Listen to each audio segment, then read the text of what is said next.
Collaboration Radio. We are here at the intersection, at the six corners of art, activism, and social change. Yes. Thank you for joining us on WCPT 820 AM, Chicago's progressive talk radio. We're also streaming live on Facebook and WCPT.com and YouTube. And you can get us on demand. We have, I think this might be our 18th episode, and we have like the most amazing people in Chicago sharing their work and their lives and their soul with us, and we're going to do it again today. We have amazing guests. Unfortunately, Carla's not here. I'm going to hold the ship down. I just got back from Texas. This is Anthony Mosley, Collaboration's artistic director, and in the script, actually, it says, I'm Anthony Delgado, which is funny because my wife is Sandra Delgado, and she hosted the show last week, and sometimes I get mail to Anthony Delgado. Mr. Delgado. So this is, Carla wrote this script. I wonder if it was her little joke she played on me. She's trying to tell you something for sure. I'm here with Lauren Wells-Mann. Hello, hello. She's in the Carla seat. How's it feel over there? This is definitely an honor. Sitting in the Carla seat is definitely a big seat to sit in or shoes to fill. So I'm very grateful to be here. Carla's very near and dear to my heart. She's the reason why I'm with MPAACT. So I'm grateful to sit here and soak up some of her energy and pretending like I'm giving her a big hug right now. Well, let's definitely talk about the Carla factor later when you and I chat a little bit. Thank you so much for joining us. Lauren is an actor, director, dancer, choreographer, and arts educator, proud company member of MPAACT, and head of the theater department at Shy Arts High School. Doing a lot. Yes, all of the things, all of the time. But I'm grateful. Collaboration Radio is sponsored by the Joseph and Bessie Feinberg Foundation and donors and members like you. Email radio@collaboration.org. If you'd like to get an ad or sponsor the show or have any feedback for us, or go to www.collaboration.org to learn more about us.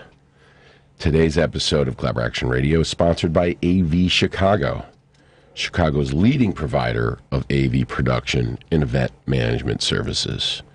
Very excited that we got asked to supply some entertainment and some light to the AV Chicago holiday party this year. Henry, do you work on Wednesday nights? I don't. Oh, you should come as our guest. That would be great. This upcoming Wednesday? November 15th. I'll write it in my calendar. And because we're going to invite all of our radio guests for the whole year. Okay. We were going to do a radio holiday show. But we got asked to help with the AV Chicago one. We're like, you guys have more space, more gear, more food, more drinks than we do. How about we just do it together? And they said yes. And so as our guests, y'all are invited too. Ooh. I said y'all a little bit, but I'm saying a lot now. Texas. People are like, where are you from? I'm like, Chicago. Texas people want to know where the accent was going. Oh, for sure. That's the Chicago way. Very country. Country. Collaboration is a 27-year-old nonprofit whose mission is to build knowledge, empathy, dialogue, and action through live theater, film, and now radio.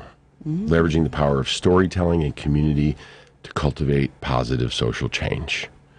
We believe that if we can all share stories together and laugh, dance, cry, talk, drink, repeat, that we'll solve a lot of problems that have been designed to keep us apart, especially in this city and around the world. There's so much uncivilized behavior happening. And I know they talk about it a lot here on 820 AM, Chicago's progressive talk radio. I bet you've been talking a lot about what's happening in Gaza right now. Yeah. And you know what? We're going to be talking about something different today. But it's all connected. But we're going to take a little respite from that and have an hour that is looking at the work of MPAACT and Lauren and their stories and where they came from, where we are, and where we're going. So thank you so much for joining us. Last week we had Satya Chavez on the show, and I watched some of it live while I was emceeing the kids stage from my phone in the trailer. But Satya blew everybody's mind, I guess. Henry does not have a mic, but I will interpret he is shaking his head up and down. Yes. Sandra was like, Henry was like, whoa. And she did the original music for Bernarda, which is a new world premiere adaptation of The House of Bernarda Alba, which is at Steppenwolf. Our friends Teatro Vista are producing that world premiere. We love them too. Yes. Shout out to Teatro Vista for sure. Yeah. Yes. Yeah. So I'm like honorary husband at Teatro Vista because Mr. Delgado. Yeah, Mr. Yes, Delgado. Mr. Delgado. But I actually directed a show called El Grito del Bronx by Migdalia Cruz at the Goodman Theater. And Eddie Torres I directed the reading, and Eddie loved it. He's the artistic director, and Sandra ended up being in the show, and Juan Villa, and all these amazing people. And it was a world premiere. And Migdalia was like, why is this white man directing my show? And to be honest, today, I don't know if I would have directed it. But the artistic director said, because he is the guy to do it. A, it was a co-production. B, it was about white people and Latinos. And it was Migdalia's husband was a white man. And it was semi-autobiographical. And my wife was in the show. And now Migdalia says, you were the one to direct the show. And I learned so much from her and that experience and being around Teatro Vista and being around Sandra's family. And I attribute those people that kept me in the circle and believed in me for really helping me grow and be in the position to be doing the work I'm doing now and hopefully to be able to serve with our amazing guests today. Yay. Upcoming on Collaboration Radio, we have Yuri Lane will be coming in on the 28th next week. He's a beatbox freak. Freak. He actually did this video like 15 years ago. It was beatbox harmonica, and it went viral. Wow. And early Google, Facebook stuff, it sent him like around the world a few times. And he's actually doing his first visual art show. And he did a show about Palestine and Israel about 12 years ago. And he will have some interesting things to say about it. We also then have Sandra will be on the show as a guest December 2nd, because she's going to be performing at Epiphany Center for the Arts with the Sandra Delgado Experience, which is her live music show. She played at the Public Theater's Joe Pub in August. It was amazing. And now she's going to do the church thing. I don't know if you know Epiphany. It's at 200 South Ashland. It's a beautiful Gothic church rehab into a multi-venue art center. Nice.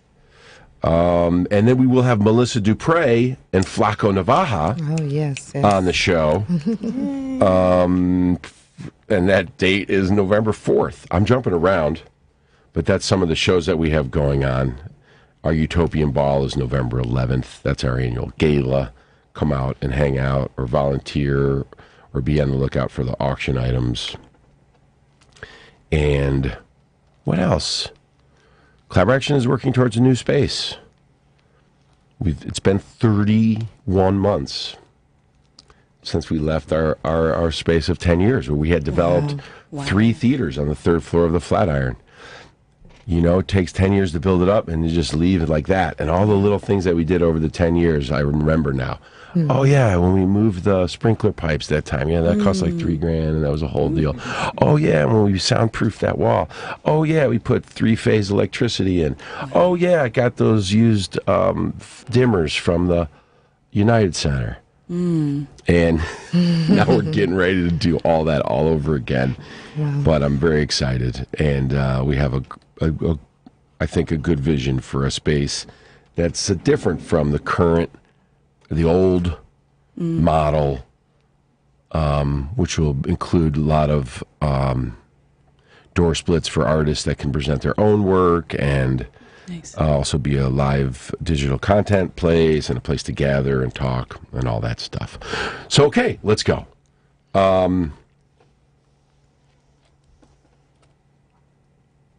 If you're listening live and you want to call in, you can join us at 773-763-WCPT. That's 773-763-9278.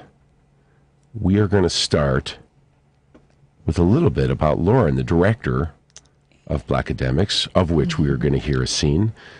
Lauren Wells-Mann has had the pleasure of directing the following productions: Bourbon at the Border by Pearl Cleage in conjunction with the Goodman Theater, Dandelions, Pulled Punches, Mother of the Dark Water.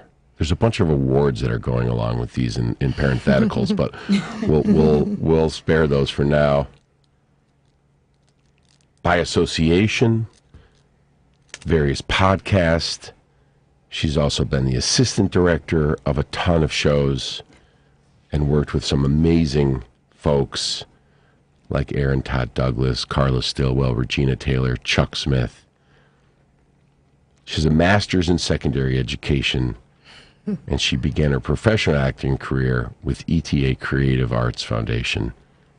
It was here that Lauren had the pleasure of working with many esteemed directors. She's also performed at Looking Glass, Black Ensemble, MPAACT, Harlem Theater Company, Health Works Theater Company, and Victory Gardens, to name a few. She has been coaching competitive acting and speech events for the Illinois High School Association for over 20 years. I'm old. And under her direction, you're a master. You got your 10,000 hours. I started when I was 3. You have a PhD then. Because, they say 10,000 hours, right? Mm-hmm. I don't know where that number comes from, but it's just big enough that if you hit it, you must know something. Mm. And you double hit it. She's currently the theater department head at the Chicago High School for the Arts. Lauren Wells-Mann believes in the power of arts and the importance of BIPOC artists having autonomy over their own narratives. It is a mission to which she is deeply committed. And now we are going to hear, Lauren is the director, but now we're going to hear a scene from Idris Goodwin's Blackademics. We have Jessica F. Morrison and Ren Moore. And I'll tell you a little bit about their bios after they do the scene. Lauren, is there anything you want to say to set it up? Blackademics, it takes a look at the journey of Black women in academia, especially in the college realm. It is a bit of I don't want to say farce, but it is somewhat of a dark comedy, might be the best way that I would describe it. We have these 2 beautiful Black women that work in 2 different institutions. And if you know anything about the college journey and tenure and what that all means from an educational standpoint, people of color, particularly Black people, particularly Black women, have a very unique journey. And so that can bring about conflict in some moments. But yeah, I'll let you all listen up and we can go from there.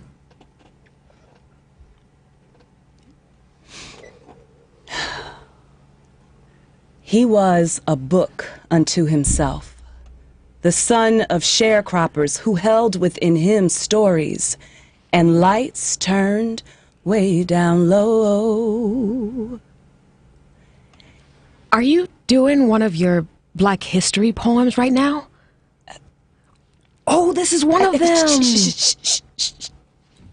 And lights turned way down low.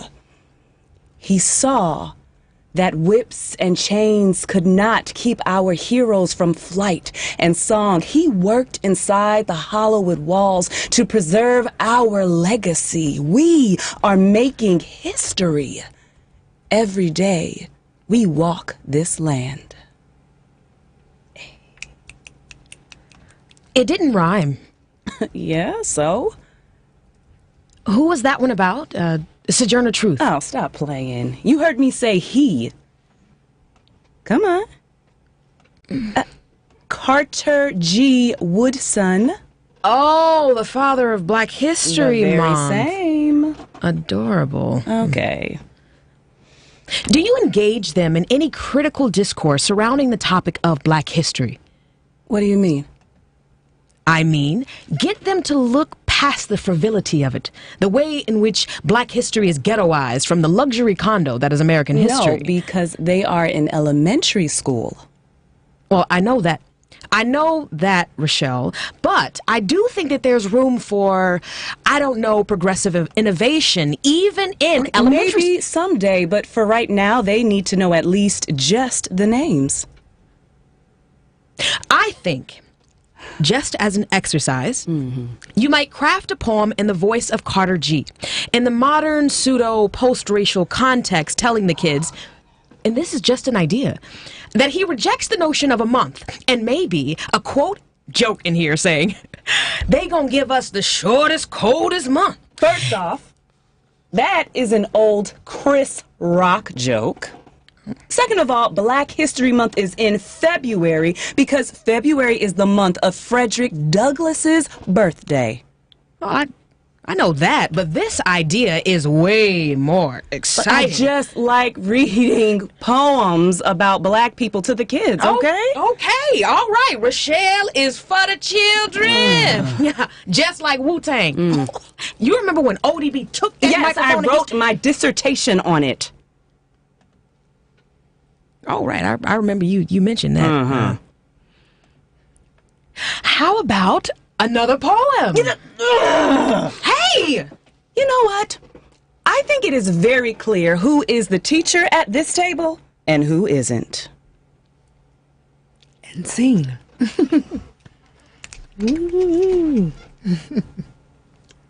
Wonderful. Jessica Morrison is a Southside Chicago native and excited to launch her professional career at MPAACT. Yay! She holds an MFA in acting from the Theater School of DePaul and is passionate about exploring the expansiveness of the human voice. She's a well-loved multi-instrumentalist, poet, business strategist, and digital creator. Be on the lookout for more exciting appearances on stage and on screen. And you can follow her at jfem.official. JFM. JFM. Wonderful. Welcome to the show. Thank you. And Ren Moore, native of Philadelphia, is an actress, voiceover artist, and theater educator. She has written and directed plays for children within her church and community. She also is a virtual actor for a STEM-based program, The Incrediverse. And she's grateful to be on the stage at MPAACT. Thank you so much for that scene. What do people need to know about this show, and why should they come see it? Well, I mean, I gave a little bit of a preview, but people should come see it because Black women are really, really smart. And I'm just being honest. There's this sort of trope in our culture that, we have to somewhat overachieve. There's all of these statistics and talk conversations around this is why Black women are single because they have too much education. Like, how dare we better ourselves, So I think that that's a very important conversation to have. This show, I dedicated it to my mother because my mother is an educator, a principal, a great mind, and she instilled in me a lot of value on education and what it means to be an educator. So while I am not on the collegiate level, I do think that there is a conversation that we're having about what it means to be in these spaces where having a seat at the table is, hint, hint, nudge, nudge. If you come see the show, look out for that seat at the table sort of metaphor as you watch. But what does that then do to these two Black women? As you heard from the scene, there's a little bit of competition or conflict that arises with the two of them, and if we're always in a space where we have to qualify ourselves, where we have to question if we even belong, no matter how smart we are, how many PhDs, how well studied we are, there's always an element of you don't belong in this upper level with this space. You don't deserve a seat at the table. So I love that conversation with this piece. But also, it's hilarious. These two, like, we had a hard time picking a scene for you guys because, we wanted you to be able to listen, of course. But when you see them, they are two physical actors. They are some of the most instinctual, just, fearless actors. And so it's just been a pleasure to work with them. I'm so happy that they're open. And you should just come see them because I guarantee you're going to have a good time. We do have to shout out Chloe Belongit. I know I'm butchering your last name. Chloe, you're listening. I'm so sorry. But Chloe is our third cast member. And she plays Georgia, who is the hostess and the waitress and a lot of other things. And so she also brings something very delightful to the piece, and just trying to figure out what's happening. Every time we actually went last night, my husband and I, and the whole time he's like, oh my God, she's all of them. Like, he was just really thoroughly enjoying every moment. So it sounds like it's a real serious piece, but I'm telling you, you're going to laugh because it's actually hilarious. Yeah. And how have the audiences been reacting? Oh, yeah. Yes. Oh, first of all, we love audiences, so come through over at MPAACT at the Greenhouse Theater Center. But yes, they have been cracking up. There's a lot of laughter. So even though, as you could see from that scene, it does sound very serious and there's a lot of debate and ideas going back and forth, as you watch it, it's funny. It's funny to watch people, especially people who are intellectually driven, right?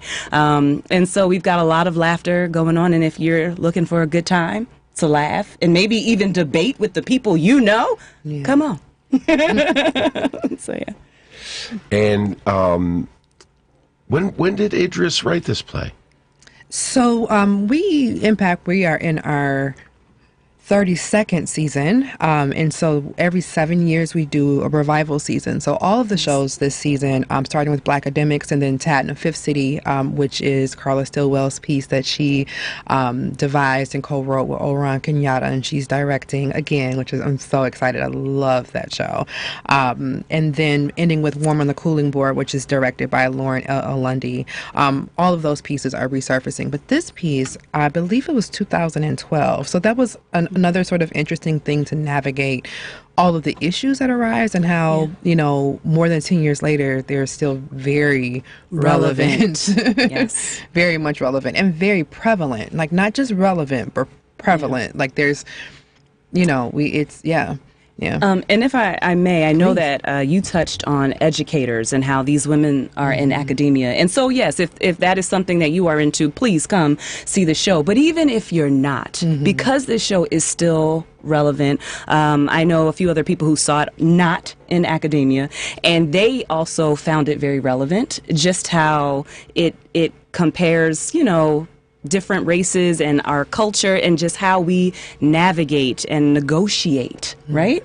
The things that we want in our lives and how we exist in it. So come see it. On this other side of the pandemic. Yeah, I was going to say that. And the George Floyd murder and protests. It's so interesting the way some things were ahead of their time. Back then, and how also you can see both how far we've come and how far we have to go. Yeah, so along the lines of that, thinking about education and these spaces and how they're becoming more diverse, but now that's a topic that is trendy. And so some of the themes that come up in the show are code switching. Yes. How much of ourselves do we bring to the next level? How much do we leave behind to get through that threshold? At what point can we really be ourselves once we get there? Like, how much power do we have to have in order to allow our full selves to come out? In some ways, that's related specifically to Blackness. We talk a lot about our personal experiences, and for me, this show really resonates with my soul because I started college at 16, and I went to a small, private liberal arts college in the middle of nowhere, and that was a very shocking experience for a young Black girl from the South Side of Chicago, and I have a lot of respect and love and empathy for her, looking at the show from this lens as an adult woman and coming up into my 32nd year, and coming around from the pandemic. What is also interesting is there is more empathy for Black women. There is more awareness of our experiences and the universality of the specificity of our world, but it's still important to acknowledge our world, not just POC. Right. Yes. My family, we have a 16-year-old daughter. And we watched Get Out. Yeah. Which I remember in the theater just being like, wow, I've never seen this before like this. Right.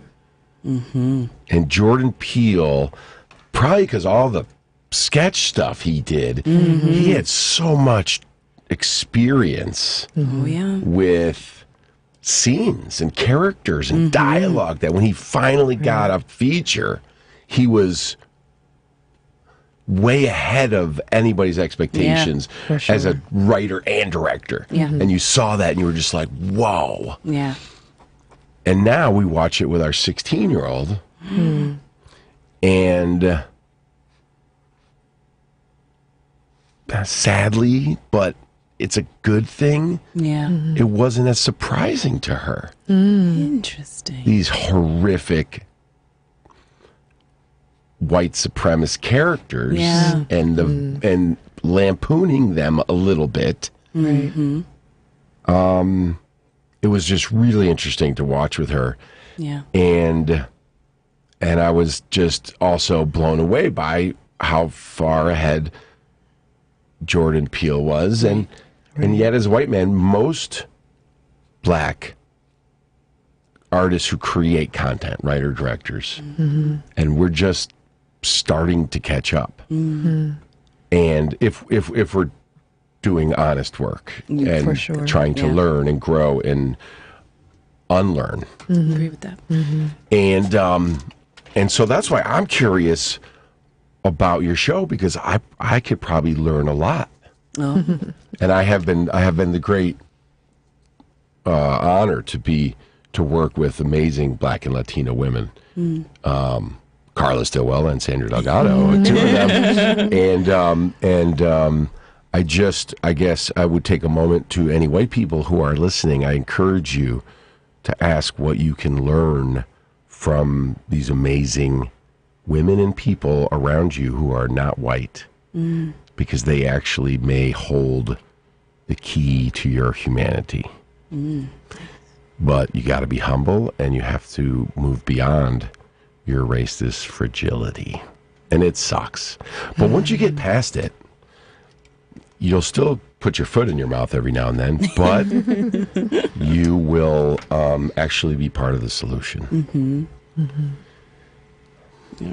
And I think that another thing I love about this piece too is we actually were able to have a talk back one evening, and we had questions just about the different characters, and that is a part of it, is just if you see yourself in this show, right? And who are you relating to, and is that okay with you? How does that sit with you? What conversations will you then have about, how you relate in our society and things like that?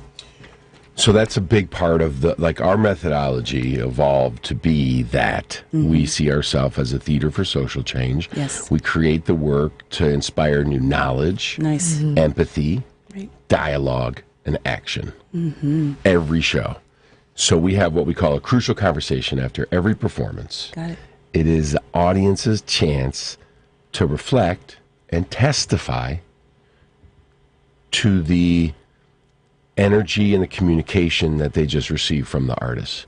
Right. And to kind of close that circle, you learn new things that you wouldn't have Google searched or gone to school for. Yes. You felt new things because it's been proven that an audience's brainwaves will mime those of the protagonists, and their heartbeats will syncopate. We've all heard like you got one good laugher in the house over there, and then they're It's laughing. usually me. And then you eventually you hear a wave. You can have a wave of laughter, and now these people start laughing, and it goes back. Yeah. Right. I did a show about cancer and my dad. I played myself reliving my experience with my dad and his death.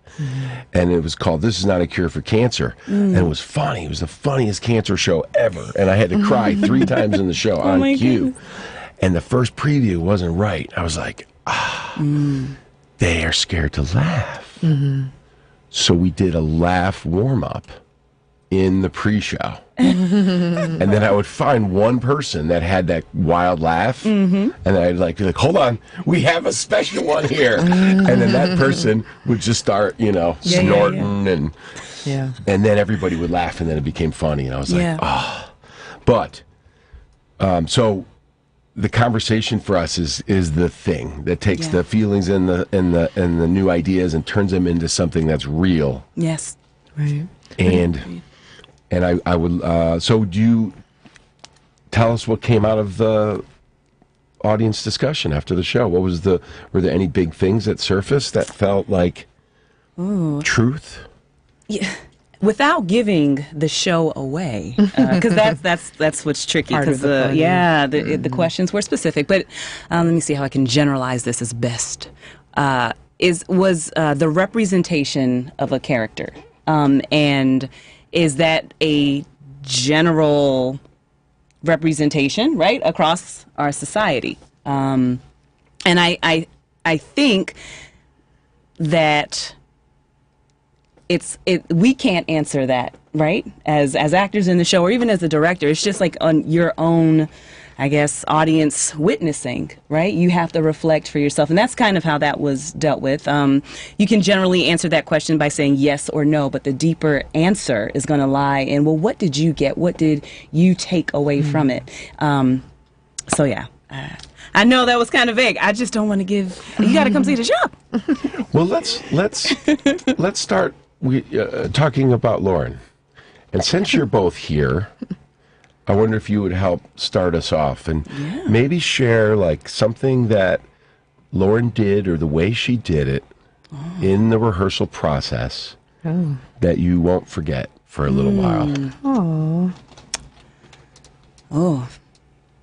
I have a moment that I have actually shared with Lauren. And this speaks not necessarily to our script, but just to the process of theater.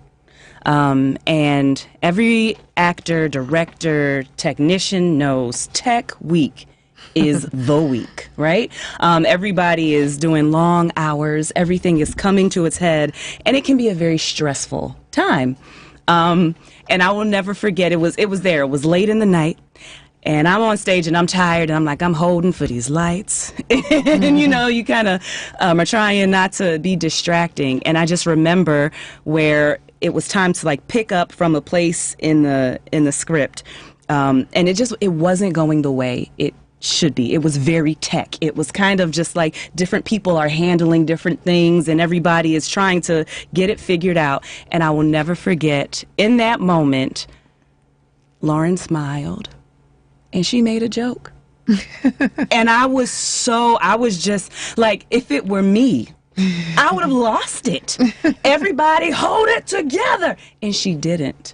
And for me, that was very, very important because she also made note at the beginning of our process that this was a cast of women directed by a woman. Our stage manager is a woman. So for me, there was no cattiness, as you know, that can be a stereotype. It was none of that. And she handled it very gracefully and with strength. And I said, okay, we're all right.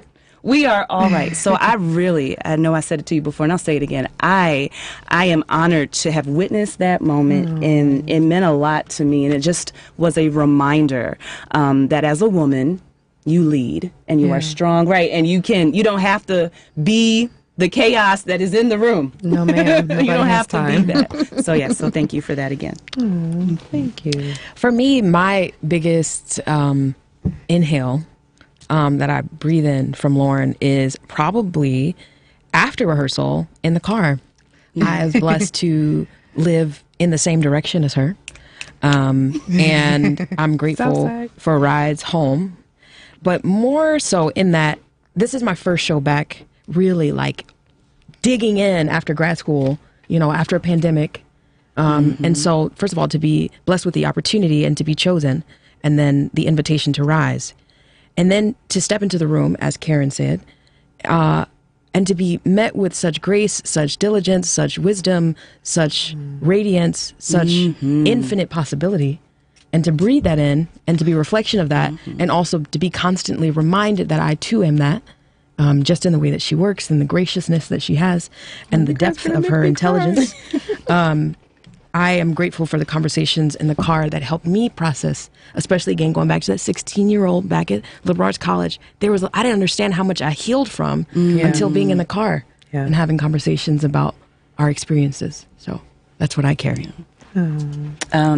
So shout out also to the playwright, right, for creating a space here where we are as women. Right.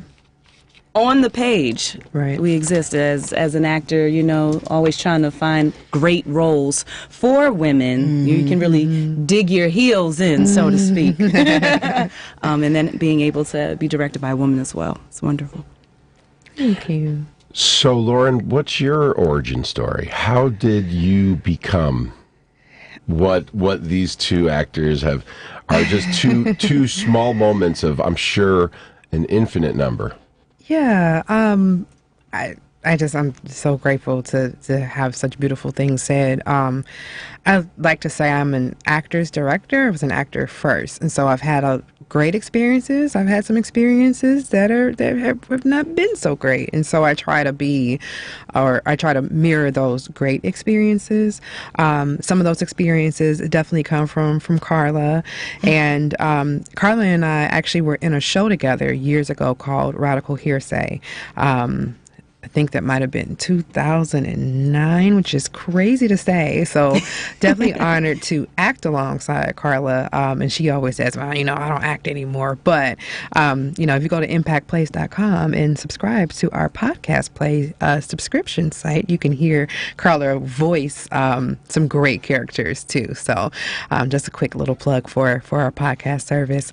But Carla's an amazing actress, and I think a lot of people don't know that. She has so much life experience, and so she can bring all of that to the character, and she really is about serving stories and serving characters for sure. And then later, I kind of focused on graduating from grad school and focusing on, coaching and directing students, and wanted to get into more directing in a professional realm. And so I did a piece that was by Aaron Holland that was part of the Black Lives, Black Words Festival that I think is still going, if I'm not mistaken. Yeah, it's been some years. This was the very first one. It was at the greenhouse in the big space upstairs, and Carla just so happened to see it's quote unquote reading, but they were full scenes for sure. And so she saw something in me and just invited me into the season. I was in all three shows, assistant directed Upstate that Aaron Todd Douglas wrote, that Carla, actually that was the season that Carla decided to direct all three plays. So we bowed down to to the one and only. That was quite an experience to see. So for me to be able to observe that process, the same year that we did Lord, the CVS is Burning, which was also a comedic, I know it's crazy to say, but comedic look at the way the media covers Black Lives Matter. And this was during a time, I think with Michael Brown. There's so many that I literally lose count of when that show was happening. Did Carla write Lord the CVS's Furnace? Yes, she did. Yes, she did. And it was composed by Sean Wallace, who was our sound director, sound designer, excuse me, and also did the original music for Blackademics. So That's a team, those two. Yo, gosh, those two, man, they are a force to be reckoned with. So, I say all to say that, you know, not only Carla, but I also have two Black women who were my directors and theater teachers when I was in high school. And so I came into theater with women that reflected me, and not understanding that when I went to my liberal arts college, I won't say the name, it's not important, for 2 years,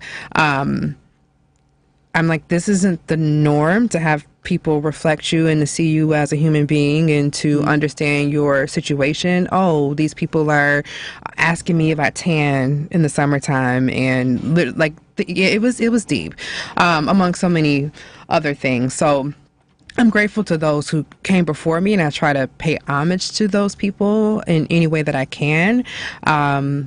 I'm Black, so you know, you represent your people, you represent your family. I don't embarrass anybody who has had their hands in mentoring me. So I just try to pay that forward and make sure I do my due diligence so that I know what's on the page, so that I can assist actors, so that I can create a space that is conducive to working. Like, if everybody is being jerks or in their ego, or no, we're here to tell the story and bring justice to the story. And I definitely am all about humanizing any character that I put on stage, because I don't care where you come from. If you come see a show of mine, you're gonna see something of yourself in that character, even if it's a villain. That villain has a reason, you know, why they are the way that they are. So yeah, there's so much, but I definitely have to give it up to those who've poured into me. And I want to hear your approach with young people. But first, a couple quick questions. Sure. Anything that comes to mind. Okay. All right. Favorite music. Favorite music. Come on, anything. It already came. Band, artist, anything. India.Arie meets Beyonce. Oh. Color. Favorite color. Blue. French fries or onion rings? French fries. Ketchup or mayonnaise? Ketchup. Harold's or Uncle Remus? Harold, Southside till I die. Favorite movie? The Little Mermaid. Signature dance move? You can show it too. if you Oh, want. I got you. Any dance you need, I got you. A little body roll. That might be my signature. Favorite late 80s, early 90s TV show? Ooh. This is taboo. Don't cancel me, y'all. Cosby Show. Hey now. I lovingly call it the Felicia Rashad Show. Well, that's why we watch it. Malcolm Jamal Warner. Wow. Yeah. So talented. There was so much talent on that show. Yes. Yes. Hence your favorite of that Yes. time. It is, we're having these conversations about especially the talented 10th sort of mentality of black people. When I watched the Cosby Show as a kid, this was before all the allegations, don't y'all cancel me. I saw my parents, because my mother was an educator, she was a principal, my father was a police officer. My grandparents, my mother's parents, my grandfather was one of the first black dentists to have his own office on the south side of Chicago. And so I saw myself, in them, and I understand all of the controversy, but one, I have other favorite shows, so don't cancel me. That's just the first thing that popped in my head. So as a kid, that's one I definitely would not miss. The scene when they're doing the night and day. Come on now. Come on. It's classic. I loved A Different World. That too. Dwayne Wayne. I had a big crush on Lisa Bonet. Of Oh, course. everybody. And, Yeah. and then I saw that movie with Mickey Rourke. Did you ever see that one? What was it called? Angel Heart? Oh, that she got cut from. Yeah. Ooh, I no, never saw that film. Oh, it was scary. Did you ever That's why see? Lisa Bonet was not allowed to be on the Cosby Show. Okay. Yeah. Anyways, all right, that was our rapid fire questions. Wow. Okay, so I mean, your mother's mother, your maternal grandmother. Tell us about her. It's so funny because her spirit she must want me to talk about her because I've been bringing her up a lot lately. Nettie Mae Baker Shockley was her married name. Nettie Mae, when in the 50s, used to pass for white. Very, very fair skin, very fine hair. But she did not play. Ironically, I just told one of my best friend, Shayla, shout out to my sister, but about my grandmother going to my grandfather's dentist office and threatening him with a gun, some fidelity issues and what have you. But I only tell that story, not to tell my family business, but to show the type of woman that she was. She really, she was a kept woman. She had bridge parties and would have people over. And my mother still has all of her entertaining crystal that she had. She was also very down to earth as well. She was well traveled. She had been to Italy because we have some family members that were from Italy. And she was just, man, she was a kick butt woman. But she was no nonsense. My mother tells the story of my grandmother was driving and my mom was in the back seat and says, "You driving like a bat out of hell." And my grandmother literally, without turning around, like smacked my mom. Still driving. Yeah, still driving. Didn't miss a beat. But with us, like all of the grandkids, Syrupy Sweet would give you the shirt off of her back. She would make cakes for all of us. My birthday is January 6th, my mother's January 10th, and my grandmother's January 18th. So the three of us, that was a big thing. And she would be like, "This is our birthday." And it was just a special sort of process. So, yeah, shout out to Nettie Mae for sure. Okay, now, what is guide us in the way that you work with, teach, mentor, guide high school Prayer. artists. Prayer, no. That too. Again, I have to go back to my high school experience and understanding that my drama mamas, as I called them, Cheryl Frazier and Darcel Williams, they reflected something for me that I didn't understand was very unique in being excellent and understanding what theater is. And so I try to do that with my students because I know how important that is. I'm actually the first person of color in my current position at Shy Arts. And so it's interesting for me to be able to bring in so many teachers of color, some of them being alumni of Shy Arts, which is so exciting. And I listen to them say when they just graduated 10 years ago, Shy Arts is very young, and I don't think people understand how young of a school we are. And they say that they had no theater teachers of color when they were there. My assistant, Josh Zambrano, shout out to him, is Latino. So we reflect our students. But I also try to give them the reality of what it means to be a storyteller, what it means to be a storyteller of color. And I have students that are white.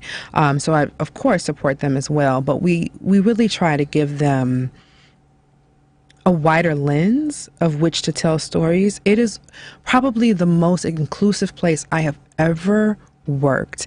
And it's the culture of the school, but the students drive that. They have so much respect for each other. Shy Arts is so special in that it looks like the city of Chicago. So I digress, but we try to show them that the theater is fun, but it takes hard work. It takes discipline. You have to be able to know what you're doing. But we also try to show them where their power lies and see them as individuals. We're not in the business of trying to make these carbon copy of actors, all looking exactly the same. We really try to show them where their strength lies, because once they get to a certain point, they get trained 3 hours a day in their discipline. When they graduate, if they pursue a higher education degree and go into acting and audition at some point, everybody's great. So what's going to set you apart? What type of storyteller do you want to bring? Don't compare yourself to other people. Understand who you are. So there's a lot of that deep digging, but I just get teenagers, and I don't know what it is. I didn't ask for this gift, but I've been doing this for a long time, and I do. I love teens, and I know that's crazy to say, but I do. It's such a beautiful process. They come in as children and leave as adults, and I put adults in air quotes. But those 4 years are so interesting to watch, and I can never get sick of it, of watching the growth in those 4 years. It's amazing. So I mentioned my daughter is 16. She's at Jones College Prep. They just got a new principal. I'm very excited for her arrival and leadership. And the youth today are especially in the city high schools, are so different than they were 20 years ago. The pandemic, technology, just the massive growth of understanding around oppression and the isms and classism and colonialism. Yes. And the diversity of the students and their sexuality. Yes. And the way they talk about things. You are way closer to it than I am. You're immersed in it. So what can you extract from them today that you think will manifest in 15 years when they are, in their early 30s, getting ready to go into their second Saturn year of being the makers of the times? Yeah. What can we expect from them? They are not here for abuse, for any of the negative isms. They're not here for any of it. They are activists. They will speak up for each other. They hold space for each other in a way that is so interesting. And I think a lot of it it started with the whole kind of anti-bullying campaign or initiative, particularly around like cyberbullying. And of course those things happen, but just not in the way that we think. So for instance, if you misgender somebody, the students are going to let you know. For instance, we had an older security guard misgender a student, and like some of my kids were like ready to, no, we gotta talk to him. Like they were so fired up for someone else on someone else's behalf. So I think that is very unique. That kind of moves them from this sort of individualistic sort of mindset, and they do think about the whole, and hopefully that, will flourish. I want them to read more hard copies of books because we can't give everything to the machine and technology. However, they're not as lost as you think that they are. They're going to fight for each other and stand up for each other for sure. Beautiful. We're running out of time. What else do you want to share? How can people get to know you more, follow your work, support anything you want? What do you want to leave us with? Sure. I am Lauren Mann on Facebook, Instagram. You can follow me at LBoogieArt. And come support MPAACT.org, MPAACTplays.com. Feel free to come to a Chicago High School for the Arts show, shyarts.org. And just thank you for letting me hold space today. Thank you. Hi, Carla. I hope you enjoyed the show. Hi, Carla. Hey, We love you. We missed you. Carla. Carla Stillwell. Thank you, Jessica and Ren, for joining us. Collaboration Radio is supported by the Social Innovation Group of Chicago. They provide coaching, consulting, training focused on the human side of enterprise. They're amazing. Go to www.drmarcusrobinson.com. That's drmarcusrobinson.com. And see what they can do to help your business or your life. That's our show. Yes, we made it. What a great show. Wow, that was cool. That was fun. Thank you for gifting me some amazing wisdom and great acting and sketches. We out. The preceding program, Collaboraction Radio, is sponsored by Collaboraction, and to the extent applicable, their guests. The views and opinions expressed therein do not necessarily reflect those of NewsWeb Radio Company or its management. This is Joan Esposito, and I'm inviting you to join me and a few of my union friends once a month for a segment we call Union Strong. There's a never-ending battle to protect the middle class, and the labor community are their champions.